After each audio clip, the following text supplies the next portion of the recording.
Good morning, everyone, and welcome to Elbarrio. My name is Ralph Hernandez, and thank you so much for watching. My guest this morning is Russ Thompson. He is the founder and spearheading all the action here for the Tea Movement Party of New York State.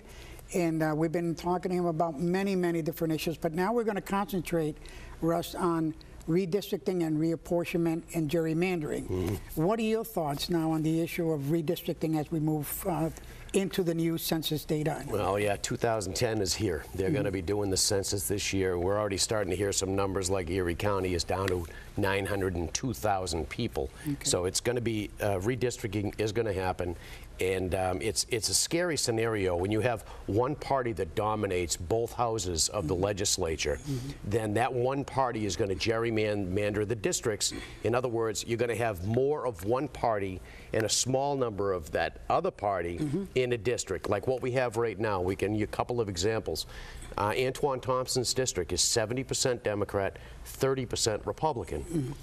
Volker's district is about 70% Republican, 30% Democrat. And Sam Hoyt's district is about a 60-40 district. So it makes it virtually impossible for somebody from the other side of the aisle or the other party to run against them. So the way that we look at it, what really should be done is to have an independent, bipartisan commission. You know, people like you and me, Ralph, that can sit down and look at these districts, because you have to have a certain amount of people. They have to be impartial, and right? The population equity and all of that. Exactly. So instead of having districts that look like this, you know, because they got to get into this little end over here to get the part of their party, it should be more either circles or squares or rectangles. All right, make it so, you know, the Hispanic community is split right down the middle in the Senate district. I mean, that is to do what? That's to lessen your voice. Sure. You know, it dilutes the vote. Exactly. So, and that really has to change. And the only way that is going to be able to change is by getting people like you and me involved in that process. The politicians should not be involved in the redistricting of any area, whether it be Erie County or whether it be the state or even on the national level. And that's true, Russ, but the reality of the situation is that they control the process. They dictate whether or not there's going to be an independent body to look at redistricting or not. And they'll vote that process down and say, we don't have to do that. This is inherently the responsibility of the state Senate based on the Constitution of the state. So therefore, we feel that that would be somewhat like punting that situation out. You know, and on that note, you're exactly right. And that's why, to me, the most important thing and the #1 thing that we're focused on this year is to take back the New York State Senate. And when I say take back the I don't mean take it back for any particular party. We want to take it back for the people. That's why at our press conference the other day, we announced that we're going to run against some Senate candidates that are out there. We're looking for people to run for office. We especially want Senate candidates to run, you know, Volker, Stokowski, Antoine Thompson.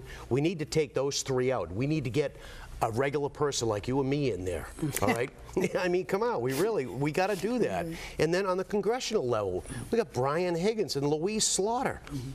All they are is a stamp for the National Democrat Party. And Russ, there probably is a lot of people out there that probably share your views on this, but the question, the big question is, how do you raise enough money to be a candidate, a respectable or a good candidate? Well, #1 is this year. A viable candidate, I guess. Yeah.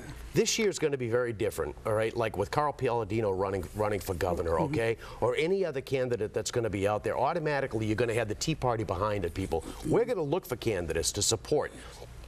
In like the Scott Brown race in Massachusetts, they had what they called money bombs, all right? People just get together and they like a PayPal link on one of your websites, all right, where everybody comes in and just throws in $10 at one time. All that money that comes into the one time goes to a particular candidate. And then we have another one for another candidate, and it goes directly to their campaign account. You know, so money bombs is a real good way.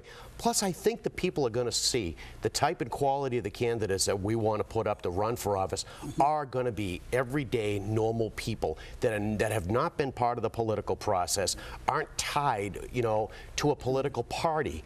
We really need what everybody likes to say, citizen legislators. Well, we're looking for citizen legislators. You know, somebody that can go there and stand, especially in the Senate. Can you imagine what we could do if we had 4 or 5 Senate candidates that get elected, that get into Albany and stand up and vote with one voice? You know, you want to pass a bill that's going to hurt Western New York? We stand up there and say no. No, we're not going to vote for this because it raises taxes for the people of Western New York. It raises fees, fishing licenses. Come on, look what they're doing. DMV charges, all of these things. We've got to stand up and say, no, that's it. We've had enough. You know, and we could stop everything right in the Senate. We can stop it, send it back to the Assembly, and say rework this. And when it gets reworked where it's going to benefit us, then we'll think about passing it. Now, there's another issue out there that's it's in the front burner, and it's been getting a lot of activity and a lot of action. That is the issue of the Peace Bridge expansion project with the new bridge. What are your thoughts, Russ, on that? It's kind of a nightmare. I hate to look at the fact that they want to take over some of these homes and level these homes. Eminent domain and everything. That's nuts. You know, eminent domain is there for a specific reason, and as far as I'm concerned, it's not for the Peace Bridge.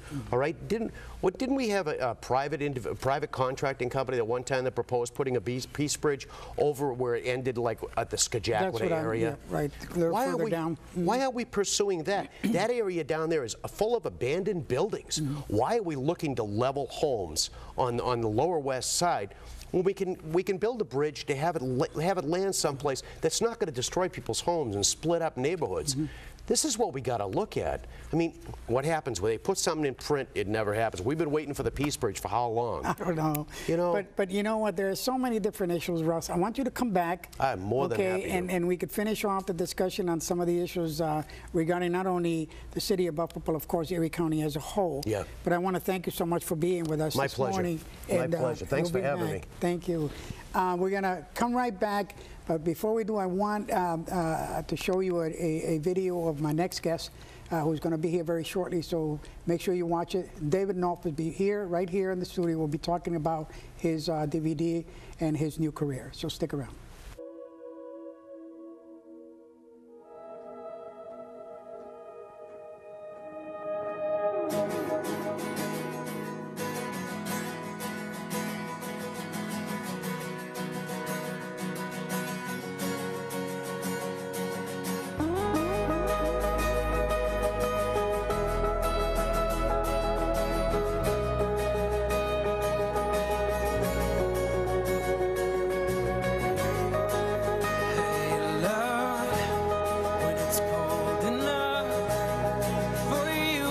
Inside